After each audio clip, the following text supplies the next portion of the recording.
झारखंड लोक सेवा आयोग में एक भी सदस्य ऐसा नहीं था जिसे प्रशासनिक सेवा, पुलिस सेवा या वित्त सेवा का अनुभव था।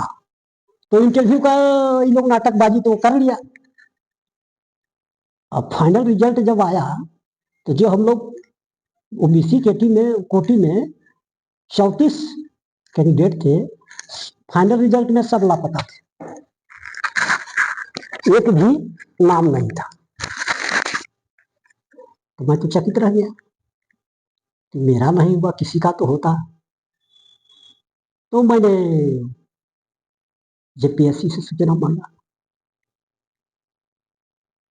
तो जेपीएससी ने जो सूचना दी, केवल मार्कशीट दे दिया लोगों का। और इसमें इस मार्कशीट को जब देखिएगा या हम देखे तो हम तो चकित रह गए। इस मार्कशीट में सभी अभ्यर्थियों का नाम है। मैं क्रम से उनको बताता हुआ, जैसे फर्स्ट जो है शालिनी विजय है,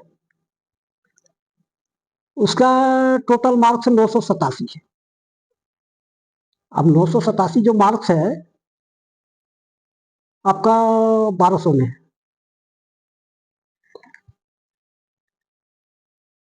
तो इसमें क्रम से आप देखेंगे तो 987, 953, 948 सबका 900 से अधिक है, करीब 24 कैंडिडेट का। एक एक दो नंबर घटा करके सबका नंबर इसमें बैठाया गया। और ऐसा है, जब हम मांग रहे थे सूचना इन लोग से, जेपीएससी से, कि ओबीसी और एससी एसटी का अलग कट ऑफ बताया जाए, अलग अलग सबका। तो इसने कहा कि जो कुछ है इसी में है, आप खुद समझ लीजिए। अब जब खुद हम समझने का प्रयास किए तो देखते हैं कि जो बीसी का नंबर जो है बैकवर्ड क्लास का, उसका जनरल से ज्यादा है। जो एसटी का नंबर है वो आपका जनरल से ज्यादा है।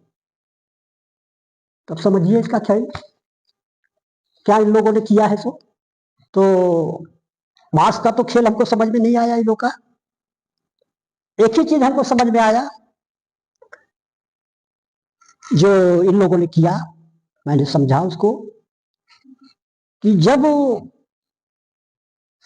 सिलेक्शन की बात आई कि किसको किसको लेना है, तो लोगों ने, यहां राज्य के नेताओं ने, सभी पार्टी के मंत्रियों ने, अफसरों ने और आयोग के सदस्यों ने केवल अपने रिश्तेदारों को, अपने पुत्रों को और अपने जान पहचान वालों को ही लिया। इसके लिए उन लोगों ने क्या किया, इस लिस्ट को इन लोगों ने फाड़ कर फेंक दिया। जिस लिस्ट पर जो इन लोगों ने रिजल्ट निकाला लिखित का, उसको इन लोगों ने फाड़ कर फेंक दिया। अब नए सिरे से इन लोगों ने अपना कार्यक्रम चालू किया, किसको किसको लेना है। अब जिसको जिसको लेना है, जिस मंत्री का, जिस अफसर का, जिस आयोग के सदस्य का रिश्तेदार था, उसको इतना नंबर दिया जाए कि बाकी कोई उसके बराबर नहीं आ सके। तो इसके लिए इन लोगों ने सारे आरक्षण की प्रक्रिया को समाप्त कर दिया, धज्जी उड़ा दिया लोगों ने, सारे नियम कानून को ताक पर रख दिया। अपने लोगों को नियुक्त करने के लिए कॉपी में मनमाने मार्क्स बढ़ाए, इंटरव्यू में अपने हिसाब से नंबर दिए इन लोगों ने, केवल इसलिए कि अपने कैंडिडेट का निश्चित रूप से सिलेक्शन हो सके। बाकी जो लोग थे, जो उम्मीद लगाए बैठे थे झारखंड में नियुक्ति का फर्स्ट लोक सेवा आयोग से परीक्षा से, उनको इन लोगों ने बर्बाद कर दिया। जो प्रतिभाशाली लोग झारखंड बनने के साथ बड़ी उम्मीद लगा के बैठे हुए थे कि हमारा सिलेक्शन हो जाएगा, मैं अफसर बन जाऊंगा, उन लोग के सारे सपनों को इन लोगों ने मिट्टी में मिला दिया। अब मैं सीबीआई से ये कहना चाहता हूं कि आपने जांच प्रक्रिया के लिए किसी भी अभ्यर्थी को नहीं बुलाया, किसी अभ्यर्थी को सूचना नहीं दी कि किसी को आप कुछ कहना है तो कहिए। किसी भी माध्यम से, समाचार पत्र के माध्यम से या और किसी भी माध्यम से आपने किसी अभ्यर्थी को नहीं ऑब्जेक्शन करने का मौका दिया, तो क्या आप खुद ही जांच करना चाहते थे या खुद ही क्लियरेंस देना चाहते थे? जब आयोग में जो सदस्य हैं वे आयोग के सदस्य बनने के काबिल नहीं है, परीक्षा की उनके लेने के बाद में जिस कॉपी का मूल्यांकन हुआ वे परीक्षा के योग्य नहीं है। आप खुद कह रहे हैं कि परीक्षक योग्य नहीं थे, इंटरव्यूअर योग्य नहीं थे, तो कैसे आप कह सकते हैं कि पार्शियली कि कुछ लोग ठीक हैं कुछ लोग गलत हैं? और एक बात और मैं कानून के एक्सपर्ट से पूछना चाहता हूं, जो जानकार है इस विषय के, अध्यक्ष को और सदस्य को आप कह रहे हैं कि अयोग्य लोगों को नियुक्त किया इसलिए आप उनको जेल भेज रहे हैं, उन पर केस चला रहे हैं, लेकिन जो नियुक्त हुए वो तो अपने पद पर है, कैसे अयोग्य होंगे? ये कंट्राडिक्शन नहीं है क्या? सबसे पहले उन लोगों को नहीं हटाया जाना चाहिए जो लोग नियुक्त हैं? एक तरफ कहते हैं कि अध्यक्ष को कि आप जो सो अयोग्य लोगों को नियुक्त किए, तो आप कहां मान रहे हैं कि अयोग्य है? वो अयोग्य है तो उन्हें सबसे पहले उनको हटाइए। अगर अयोग्य लोग नहीं है तो आयोग का अध्यक्ष भी सही किया है। ऐसा तो नहीं कि आप लोग अध्यक्ष और सदस्यों का बलि का बकरा बना करके और अफसरों और नेताओं को बचा रहे हैं। मुझे तो ऐसा ही लगता है, अगर वे अयोग्य हैं तो सारे के सारे लोगों को हटना चाहिए। नियुक्ति की प्रक्रिया ही गलत है। तो मैं सीबीआई से यही कहना चाहता हूं कि अगर आपके कस्टडी में कॉपी है या आयोग के पास में है तो फर्स्ट और सेकंड जेपीएससी के जितने भी अभ्यर्थी सेलेक्ट हुए हैं उनका कॉपी सार्वजनिक कर दीजिए। लोग देखेंगे कि इसी प्रकार से लिखने से 80% और 75% नंबर आ सकता है प्रतियोगी परीक्षाओं में, तो वे लोग तो आदर्श हैं। उनकी कॉपी को निरीक्षण के लिए रख दीजिए, हम लोग भी जाकर के देखेंगे कि आखिर कैसे इन लोगों ने लिखा कि 80% नंबर आया इन लोग को। लोग भी देखेंगे जो जेपीएससी की परीक्षा जेएससी की परीक्षा दे रहे हैं उनके मॉडल आंसर को देखेंगे, क्योंकि ये तो फर्स्ट जेपीएससी में बड़ा तेज लोग एपीयर हुए थे जो 80% मार्क्स लाए, तो उनकी कॉपी को तो कोई भी देख सकता है ना। कि आप लोगों के लिए, आयोग के लिए भी गर्व का बात होगा, अफसरों के लिए भी गर्व का बात होगा। ये तो मैं नहीं कह रहा हूँ, सीबीआई का चार्जशीट में है कि अधिसंख्यक लोग आईएएस अफसर के, मंत्री के और नेताओं के रिश्तेदार हैं। ये तो मेरा आरोप नहीं है, सीबीआई का आरोप है, लेकिन सीबीआई पार्सली आरोप लगा रहा है। और दूसरी बात, अगर मंत्री के रिश्तेदार नहीं है, विधायक के रिश्तेदार नहीं है, अफसरों के रिश्तेदार नहीं है, तो आप ऐसा करें, इस फर्स्ट जेपीएससी और सेकेंड जेपीएससी से जितने भी लोग नियुक्त हैं उनका नाम और पता डिटेल के साथ अपना वेबसाइट पर अपलोड कर दीजिए, तो पता चल जाएगा कि वे लोग कौन है। सो आप भी आरोप मुक्त हो जाइएगा कि आपका रिश्तेदार वो नहीं है। इसका प्रतिवाद करने के लिए मैंने उसी समय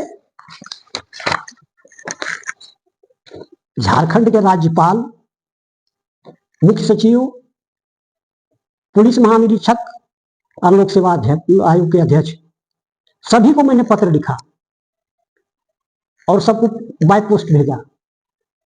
तो मैं सीबीआई से ये बात पूछना चाहता हूं, जब निगरानी विभाग से सीबीआई को हैंडओवर हुआ जांच, तो मेरे आवेदन पर क्यों नहीं कुछ विचार किया गया? सीबीआई ने कभी भी अखबार में या सूचना देके या किसी भी माध्यम से यह सूचना नहीं दिया कि जांच प्रक्रिया में किसी अभ्यर्थी को कुछ कहना है तो बोला जाए, कभी नहीं कहा। मेरे आवेदन पर, जो कि मुख्य सचिव, राज्यपाल और पुलिस महानिरीक्षक को लिखा गया है, इसका तो कहीं कोई चर्चा नहीं है। जब 34 अभ्यर्थी ओबीसी कोटे में इंटरव्यू के लिए गए तो सारे के सारे कैसे गायब हो गए, जबकि एससी एसटी में जो भी इंटरव्यू दिए वो सब है फाइनल लिस्ट में। तो इस पर सीबीआई ने कोई जांच नहीं किया या तो उनको आवेदन नहीं दिया गया। तो इसे आप क्या समझेंगे? इसे तो यही समझ में आता है, जैसा कि सीबीआई के सेकंड जेपीएससी के चार्जशीट से स्पष्ट है कि इसमें झारखंड के आईएएस अफसर, लॉ ऑफिसर और सभी नेता और मंत्री शामिल हैं। तो पार्शियली सीबीआई कह रहा है कि इसमें कुछ लोगों के रिलेटिव है, लेकिन मेरा ये कहना है कि फर्स्ट और सेकंड जेपीएससी में सारे के सारे नकली अफसर हैं। वे किसी न किसी मंत्री, आईएएस या लॉ ऑफिसर या जो भी प्रभावशाली लोग थे, सबके रिश्तेदार हैं वे लोग। कोई भी स्वतंत्र कैंडिडेट या निष्पक्ष रूप से चुना हुआ उम्मीदवार नहीं है उसमें। अभी जो कुर्सी पर बैठे हुए हैं सारे के सारे नकली अफसर हैं। यदि ऐसा नहीं है तो कोई भी जेपीएससी से सूचना मांगे कि इन लोगों का डिटेल नाम और पता के साथ दिया जाए, तो जेपीएससी कभी नहीं देगा। वो कहेगा कि इसको दिमाग खा गया है। तो इसी नक्शे कदम पर आपका जीएससी चल रहा है। जीएससी भी, झारखंड राज्य कर्मचारी आयोग, चयन आयोग भी अपने कुकृत्य और विफलताओं को कितनी बेहयाई से डिफेंड कर रहा है, मुझे तो देख के दुख होता है। क्या झारखंड राज्य में ऐसे अफसर नहीं है कि एक परीक्षा को लोग ईमानदारी और निष्पक्षता से संचालन कर सके? तो झारखंड के नेताओं, अफसरों के कॉकस ने संपूर्ण रूप से बर्बाद कर दिया है। सारी नियुक्ति की प्रक्रियाओं पर आज भी संदेह के बादल छाए हुए हैं। अभी भी जनवरी में सीबीआई को स्टेटस रिपोर्ट दे रहा है कि 2000 के बाद जितनी परीक्षाएं हुई है सभी संदेह के घेरे में है। तो आखिर ये लोग कर क्या रहे हैं? ये तो बड़ा दुर्भाग्य है कि झारखंड बनने के बाद ऐसे नेता यहाँ के मंत्री बन गए हैं जो बिहार के समय प्रखंड का चुनाव नहीं जीत सकते। उनमें क्षमता नहीं थी कि बिहार के समय प्रखंड का चुनाव जीत सके, और झारखंड बनने के बाद तो ये लोग दोनों हाथ से लूटना शुरू कर दिए। तो मैं सीबीआई से यही कहना चाहता हूं कि अभी जब डेट है आपका जनवरी 2025 में, तो आप संपूर्ण प्रक्रिया को रद्द कीजिए, और जो इसमें भी संलग्न है सबको रिकमेंड कीजिए कि वे लोग जेल चल जाएं, उनको सजा मिलनी चाहिए। इस तरह से कितने नौजवानों को इन लोगों ने, उनके भविष्य को खत्म कर दिया इन लोगों ने। इसके साथ साथ झारखंड का भविष्य भी संकट में डाल दिया है। आज प्रशासन का स्तर जो गिरा हुआ है, इसी तरह की बहालियों से गिरा हुआ है।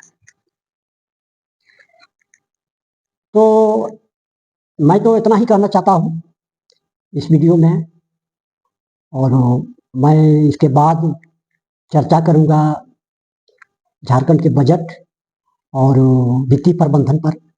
तो आप देखेंगे कि झारखंड के नेताओं और अफसरों ने किस प्रकार से झारखंड को केतारी ऐसा चबा गया है। तो धन्यवाद। अगले वीडियो में मैं फिर बात करूंगा। तब तक के लिए आप चैनल को सब्सक्राइब, लाइक और अधिक से अधिक शेयर करें।